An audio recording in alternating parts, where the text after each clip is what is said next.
Привет всем владельцам китайского автопрома, а также сомневающимся, ну и, конечно, ярым противникам. Хотя последнее, наверное, становится все же меньше, так как события развиваются так, что китайский автопром завоевывает все больше и больше рынок России. Но речь не об этом.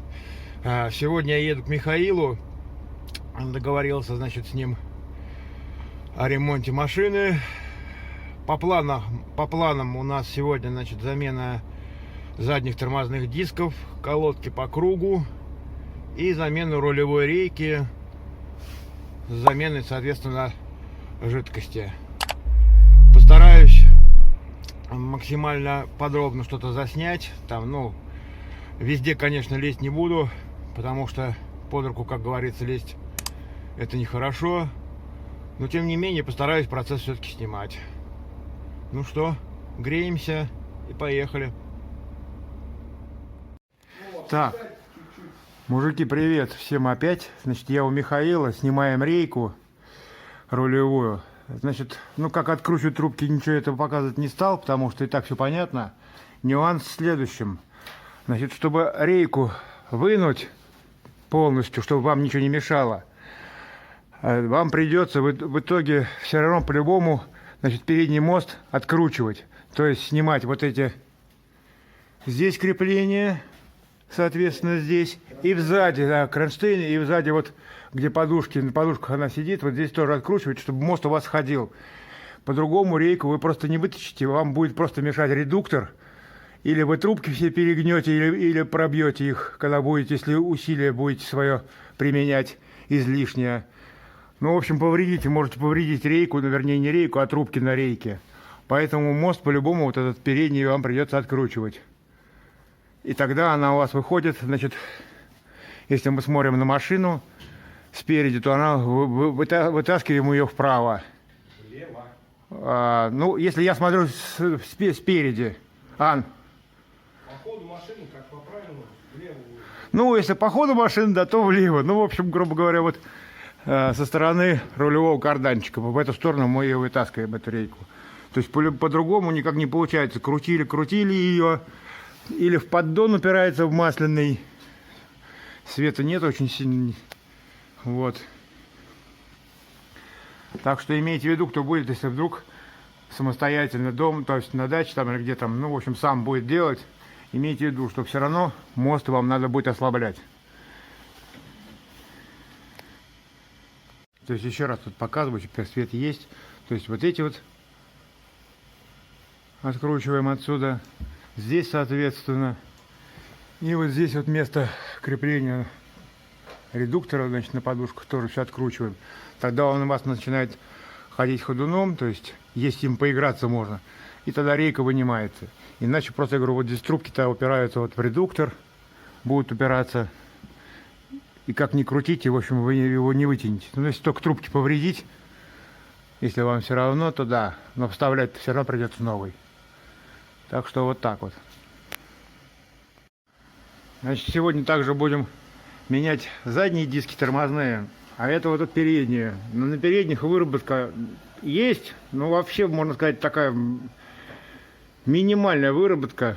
То есть передние диски на данный момент пробег 162 тысячи. На данный пробег, да, передние диски, в общем, еще хотите мы ходить. Хорошо. Задние потом будем менять, покажу еще раз. Постараюсь выработку здесь там показать. А здесь, в общем, минимальная, так что менять их не будем. Да я их, в общем-то, и не покупал, чтобы менять. Вот она, значит, старая рейка, ребят, да. Ну, в общем, как я и объяснял, вот в этом месте стук происходит, вот, то есть. Еще, значит, смотрите, такой нюанс. Вот сейчас с Михаилом тоже смотрели, когда снимаете карданчик, ну, карданчик снимаете отсюда, да, руль не крутите, ничего не сбивайте, потому что здесь, грубо говоря, направляющий никакой нету, то есть, как он правильно называется, глупого шлица. Ну, какой-то канавки направляющей, ни на валу, ни на карданчике, ни здесь нету. Чистые шлицы. Поэтому надо быть аккуратнее, чтобы не сбилось ничего, чтобы потом поставить так же. Сейчас, внимательно. Ребята, стали опять с Михаилом внимательно смотреть, разбираться, да, чтобы не торопиться, не торопитесь. Оказывается, все нормально на новой рейке тоже. Вот эта старая рейка, видите, тоже здесь эта сторона, значит, сжата больше, чем эта сторона. И вот новая рейка. То есть все одинаково, все хорошо. И тупой шлиц, также, что здесь стоит, что здесь. То есть все выставлено правильно, а мы уже просто побоялись, что придется регулировать заново. Нет, все стоит правильно, ничего трогать не стоит. То есть также ее и ставим на место. Будьте внимательны, смотрите внимательно, не торопитесь.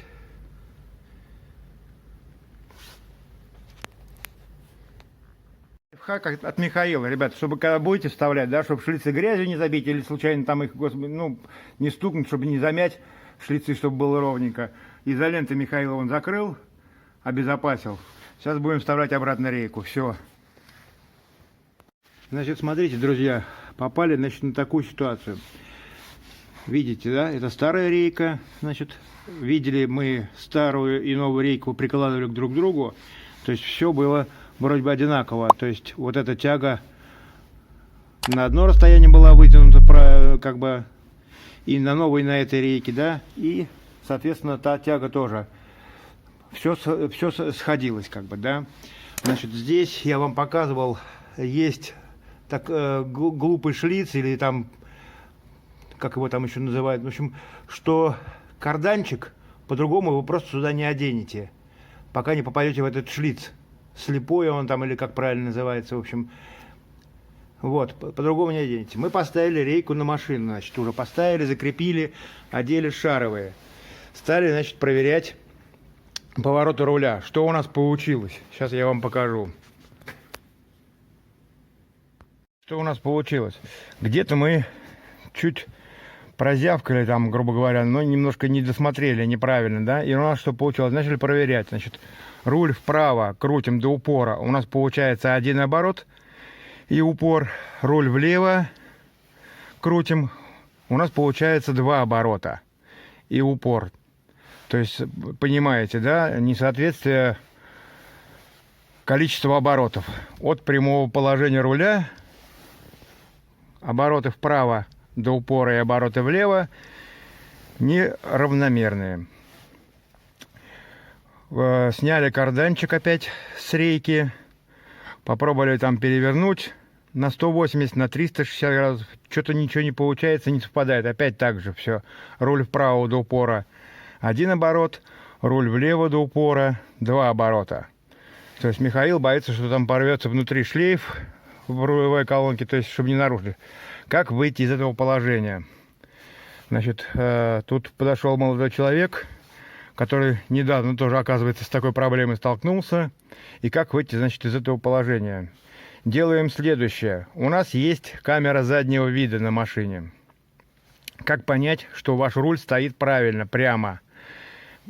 Значит, вы можете в данный момент даже снять карданчик с рейки, то есть, как понять? У нас стоит, значит, камера заднего вида. Вот камера заднего вида, да. Ну и на ней линии, значит, парковочные вот эти, да, разлиновые. Как вам понять, что у вас руль уже действительно стоит прямо? То есть вы крутите руль до соответствия линий. И тогда вы понимаете, что ваш руль стоит действительно прямо под датчиком. Именно под датчиком, то есть в прямом положении. Потому что когда мы крутили, мы смотрели сейчас по колесам с Михаилом. Вот в таком положении у нас колеса стоят прямо. Но руль, видите, здесь, значит, линии ушли. И руль стоит вот в таком положении. То есть неправильно. Значит, мы ставим руль опять правильно с Михаилом. Прямо. А здесь наши линии не совпадают. Но мы с Михаилом не знали, то есть ни я, ни Михаил этого не знали. И вот молодой человек пришел, нам подсказал. То есть Включаем заднюю передачу, у нас включается камера, мы выкручиваем руль по линиям парковочным прямо, совместили. Руль у нас стал прямо. И теперь мы снимаем карданчик и уже рейку прокручиваем до нужного, чтобы опять карданчик и глухой шлиц этот совпали, да, то есть прямо получилось, чтобы... И одеваем карданчик. Вот так вот мы выходим из этого положения. Сейчас Михаил оденет все, мы проверим опять-таки количество оборотов. И тогда я вам еще раз это продемонстрирую. Снова приветствую вас. Как бы прерываю немножко видео, не до конца по поводу рейки. Забегаю вперед, что как бы с рейкой эпопея не закончилась. Значит, когда мы поставили эту рейку на место, все прокачали, все, воздух весь вышел, я стал выезжать, а оказалось, что стук у меня стал еще сильнее. Мы заезжали снова как бы к Михаилу на подъемник, смотрели.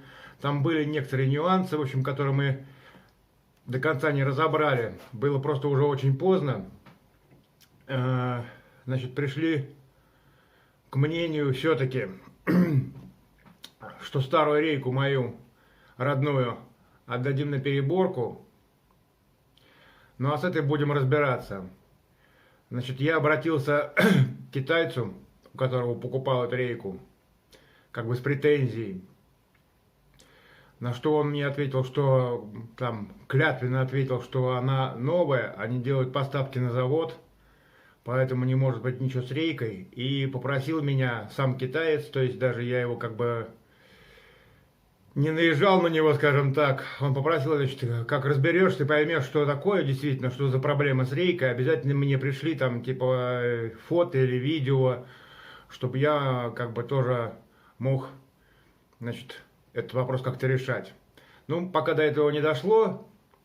По поводу, значит, рейки далее будет еще одно видео, ждите. Пока я не могу поехать к Михаилу, потому что работаю еще сейчас, то есть у меня пока нет возможности к нему заехать. Как только появится время, я с Михаилом опять договорюсь, мы, значит, опять с ним встретимся, будем решать этот стук, устранение этого стука, значит, далее. Ну и тогда, конечно, поймем, действительно, в чем проблема. Все-таки это рейка, или же где-то выше, все-таки в рулевой колонке, или там есть еще один карданчик. Значит, у нас, может быть, там. Так что ждите видео, смотрите внимательно, возможно, вам это пригодится, а возможно и нет. Лучше, конечно, чтобы не пригодилось, но тем не менее. Так что продолжайте смотреть. И еще, ребят, хотел добавить, что, значит, в первую очередь видео я буду выкладывать на Яндекс.Дзене.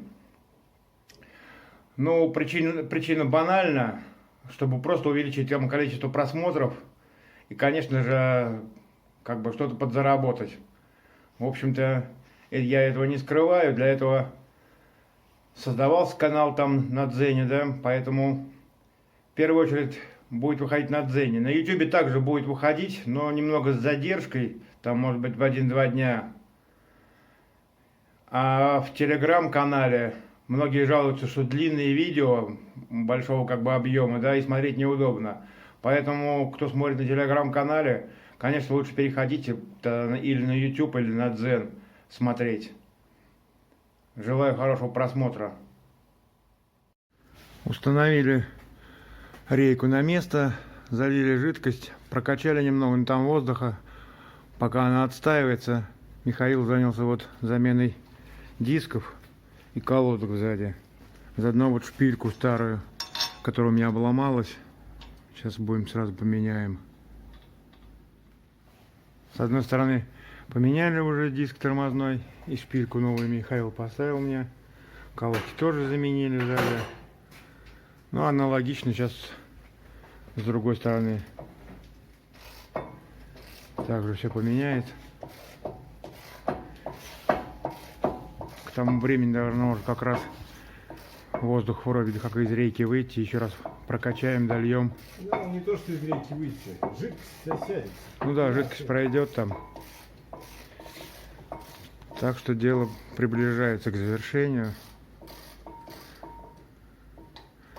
А насчет рейки, что я вам говорил, вот там вот выставлять руль, имейте это в виду, потому что вот парень нас научил, молодой парень пришел, научил нас, как правильно. У кого есть такая функция, задняя камера, можете ей воспользоваться. Чтобы не сломать шлейф, да, Михаил? Да, там? Да. чтобы шлейф. Чтобы, да, в рулевой колодке. Камера заднего вида, ну, стационарная. Да, да. Заводской комплектации. Ну да, да, да. Без проблем. Сейчас постараюсь показать, какая выработка сбоку.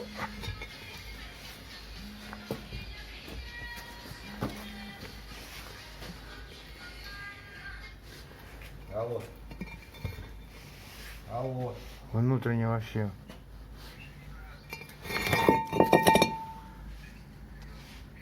Да. Да, вижу.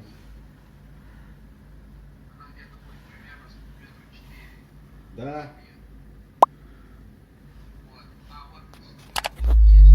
Маленькая, чтобы у тебя пружина не вывалилась. Если что, ее разжать можно. Да не надо ничего приделать. Пружину растянуть можно, верхнее кольцо. Конечно. Побольше диаметр верхнего кольца сделай и все. Такая вот Всё получается нормально. выработка такая вот.